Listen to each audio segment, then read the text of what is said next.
मुंब्रा शहर के लिए नहीं है डंपिंग ग्राउंड की मंडी, मुंब्रा शहर की सड़कें बनते जा रही है कचर कुंडी। रोक टोक हिंदुस्तान न्यूज से मैं इमरान शेख। मुंब्रा में आजकल बहुत बड़ी समस्या खड़ी हुई है। ये समस्या कचरों की बड़ी समस्या है। कचरों की समस्या इसलिए क्योंकि जो मुंब्रा शहर की सड़कें हैं वो कचरों से लबालब भरी हुई है और सड़कें पूरी एकदम खान और बेकार हो चुकी है। लेकिन मुंब्रा के जो जनप्रतिनिधि है, मुंब्रा के पूर्व नगर सेवक है, उनका ख्याल इस पर नहीं है। कहीं ना कहीं मुंब्रा की जो आम नागरिक है उनकी स्वस्थ सेवाओं के साथ खिलवाड़ किया जा रहा है और मुंब्रा में नई नई बीमारियों का इजाद किया जा रहा है। बीमारियों का इजाद इसलिए क्योंकि ये जो कचर कुंडी है, जो रास्ते पे पड़े हुए कचरे हैं, ये कहीं ना कहीं जो बदबू सुगंध लोगों के मन में जा रही है, लोगों के अंदर जा रही है, उसको लेकर अब कहीं ना कहीं नई बीमारियों का इजाद हो रहा है मुंब्रा शहर में। मुंब्रा शहर में विकास के नाम पर अब ये बीमारियों का इजाद शुरू हो गया है। इजाद इसलिए क्योंकि मुंब्रा शहर का चाहे वो मित्तल ग्राउंड नाका हो या तनवर नगर बाजार हो या फिर बिलाल अस्पताल हो, हम आपको कुछ वीडियोस दिखाएंगे जो तनवर नगर का है और बिलाल अस्पताल का है और मित्तल नाके का है। तो इस सड़कों पर जो कचरे की सुगंध है, ये कहीं ना कहीं अब मुंब्रा की जो बच्चे हैं उनकी स्वस्थ सेवाओं से खिलवाड़ किया जा रहा है। भले ही 3 वर्षों से नगर पालिका का चुनाव नहीं हुआ, लेकिन जो पूर्व नगर सेवक है उनको तो इस पर ध्यान देना चाहिए कि हमें फिर से चुनाव लड़ना है, हमसे फिर से उस कुर्सी पर बैठना है, हमें फिर से जनता की सेवा करना है। लेकिन नहीं, मुंब्रा शहर में जिस तरह से एक हवा चलती है, एक अपना फ्लो चलता है। फ्लो इसलिए क्योंकि देखिए जिस तरह से ये बीमारी फैल रही है उसी तरह से सोशल मीडिया पे कहीं ना कहीं रील फैलाई जाती है। रील इसलिए क्योंकि जो सोशल मीडिया पर अपना काम करते हैं, सोशल मीडिया पे एक्टिव रहते हैं, उन्हें भी मैदान में उतरकर इस तरह का काम करना चाहिए और इस काम को अंजाम लेना चाहिए। इस पूरे मामले को लेकर समाज सेवक राजू अंसारी है, उन्होंने क्या कुछ जानकारी दी है, सुनिए आप हमारी इस विशेष खबर में। राजू भाई, मुंब्रा शहर में बहुत सारी समस्या है, जिनमें से एक समस्या कचरा है, डंपिंग ग्राउंड नहीं होना। अब कुछ दिनों से देखा जा रहा है मुंब्रा की सड़कें जो है कचरों से लबालब भरी हुई है और सड़कों पर पूरा कचरा है। राजू भाई क्या कहना चाहेंगे? सबसे पहले तो मैं आपसे ये बात बोल दूँ कि हमारे मुंब्रा कौसा के लोगों ने एक बात को समझने की ज़रूरत है कि जिसको हमने वोट दे करके 96,000 वोट जीत करके आया हुआ शख्स है आज से 1 साल पहले, अभी नवंबर में 1 साल पूरे हो जाएंगे उनको। कौन है वो शख्स? हमारे यहाँ के लोकल आमदार जो हैं, जिनका नाम है माननीय श्री जितेंद्र अवार्ड साहब जी, वो यहाँ के लोकल आमदार हैं, 4थी मरतबा के आमदार हैं, वरिष्ठ आमदार हैं और अपने आप को कहते हैं कि मैं नेशनल लेवल का लीडर हूँ। तो नेशनल लेवल का लीडर है तो चिराग तले अंधेरा की।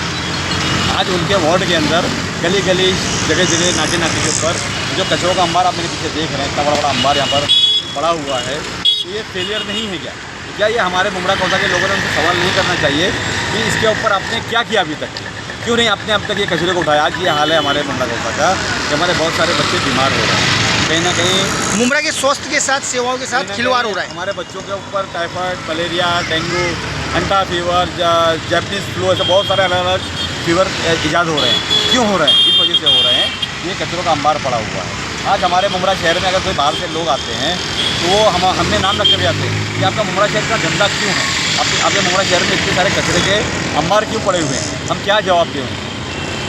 तो ये हमारे मुंब्रा। राजू भाई, जिस तरह से देखिए विधायक जी हैं, विधानसभा में अधिवेशन में एक आवाज़ उठा सकते हैं कि मुंब्रा में कचरे की समस्या बहुत बढ़ती जा रही है, उसको लेकर कहीं ना कहीं डंपिंग ग्राउंड उपलब्ध कराना चाहिए मुंब्रा शहर वासियों को। मुझे एक बात बताइए, पूरे हमारे थाने महानगर पालिका में 9 प्रभाग समितियाँ अलग अलग, मालूम है आपको? जी। वागले स्टेट है, वर्तक नगर है, माझीवाड़ा है, उखलसर है, कलवा है, मुंब्रा है, दीवा है, कोपरी है, ऐसे 9 प्रभाग समितियाँ हैं। तो बाकी के 8 प्रभाग समिति प्रॉब्लम क्यों नहीं? सिर्फ मुंब्रा में ही प्रॉब्लम क्यों है? इसलिए प्रॉब्लम है कि हमारा जो आमदार साहब हैं, उन आमदार साहब को कभी मुंब्रा कौसा के मुद्दों की पड़ी नहीं है। उनको सिर्फ एक ही चीज़ पड़ी है कि मुंब्रा कौसा में हिंदू मुस्लिम करे किस तरीके से वोट लिया। राजू भाई, 9 प्रभाग समिति तो बहुत दूर की बात, आप यहाँ से लेफ्ट मारेंगे कलवा पहुँचेंगे, आपको वहाँ पर स्वीट एकदम। क्यों इस तरह का भेदभाव क्यों? क्योंकि वो विधायक तो कलवा के भी हैं और विधायक मुंब्रा के भी हैं, लेकिन मुंब्रा में इतनी गंदगी और कलवा में इतनी साफ सफाई। क्योंकि उनको मालूम है, उन्होंने 2 एक्सपेरिमेंट करके देख लिए, 2024 का लोकसभा का इलेक्शन और 2024 का MLA का इलेक्शन, कि मुंब्रा कौसा में लोगों को थोड़ा सा जज्बाती कर लो, बीजेपी का डर दिखाओ, लोग मुझे वोट दे देंगे। तो यहाँ पर काम करने की ज़रूरत क्या है? आज कलवा के अंदर लोग सवाल करते हैं। आज आपने देखा कि कलवा के अंदर पूरी NCP शरद पवार SP जो है वो साफ हो गई, सारे के सारे नगर सेवक छोड़ के चले गए। क्यों चले गए? कहीं ना कहीं उनको आत्मचिंतन करने की ज़रूरत है कि मैं जो काम कर रहा हूँ, मैं जो मुंब्रा कौसा के अंदर जो भेदभाव कर रहा हूँ, इसी वजह से आज पूरे मुंब्रा कौसा के लोग उनको छोड़ कर चले जा चुके हैं। क्यों जा चुके हैं? इसी वजह से जा चुके हैं कि वो सिर्फ एक ही चीज़ करते हैं, मुमरा कौसा में जातिवाद क्रिएट करते हैं, हिंदू मुस्लिम करते हैं, वोट लेते हैं और घर पे आके बैठ जाते हैं। उन्हें फिक्र नहीं है कि मुमरा में हॉकर का मसला क्यों नहीं हल हो रहा है, ट्रैफिक का मसला क्यों नहीं हल हो रहा है, पानी का मसला क्यों नहीं हल हो रहा है, स्कूलों का मसला क्यों नहीं हल हो रहा है, हॉस्पिटल का मसला क्यों नहीं हल हो रहा है, कचरों का मसला क्यों नहीं हल हो रहा है, टोरेंट का मसला क्यों नहीं हल हो रहा है, क्यों नहीं हो रहा है? आपको मालूम है कचरे का टेंडर किसका है? ये कचरे का टेंडर हमारे बीजेपी के एक MLC है, जिनका नाम है प्रसाद लाड।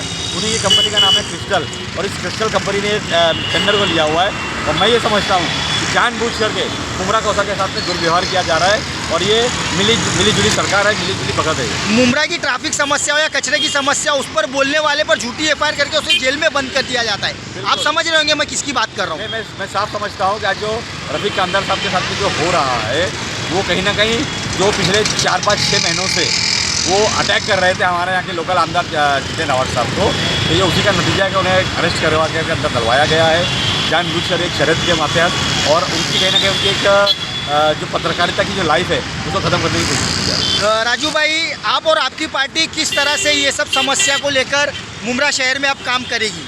मैं काम करने की बात नहीं कर रहा हूँ, मैं काम किया हूँ उसकी बात कर रहा हूँ। हमने चौपाटी बनाई जाकर। अगर आपने काम किया होता तो ये दिख रहा नहीं होता। हमारे हाथ में नहीं है, मैं आपको साफ बोल रहा हूँ। आप कुछ तो पत्र व्यवहार तो कर सकते हैं। पत्र व्यवहार कर रहे हैं, मगर आप एक बात तो समझ लीजिए, जो शख्स हमारे पूरे इलाके का आमदार है, आमदार कहीं बड़ा होता है नगर सेवक से। हम छोटे मोटे नगर सेवक हैं, हमारी आवाज़ हम हमारे हाउस तक ले जा सकते हैं। हमारी महानगर पालिका 3 साल से बर्खास्त है। आपको मालूम होगा कि 5 मार्च 2022 को हमारी महानगर पालिका बर्खास्त हो गई। हमारा कोई हाउस नहीं चल रहा है, इनका हाउस चल रहा है ना, हाउस में आवाज़ उठाए ना, क्यों नहीं उठाते? हमारी DPDC की मीटिंग में क्यों नहीं जाते? हमारी दिशा की मीटिंग में क्यों नहीं जाते? जाके वहाँ क्यों नहीं बोलते कि मुमरा कौसा में आज कचरों का अंबार क्यों पड़ा हुआ है? क्यों कचरा नहीं उठा? क्योंकि वो काम करना नहीं चाहते। राजू भाई, आप भी मुमरा के एक आम नागरिक हो, जी बिल्कुल। आप बाद में पॉलिटिशियन हो, बाद में एक समाज सेवक हो, पहले आप यहाँ के नागरिक हो। आप एज ए नागरिक क्रिस्टल कंपनी पर किस तरह का हल्ला बोल करोगे? मंडे को हम लोगों ने इसके ऊपर मीटिंग ली है कमिश्नर साहब के साथ में। मैं चाहूँगा कि आप भी अपने पत्रकारों भाइयों को लेकर के, बंधुओं को लेकर के आप भी आएँ और देखिए हम वहाँ पर किस तरीके से हमारा एहतजाज करते हैं।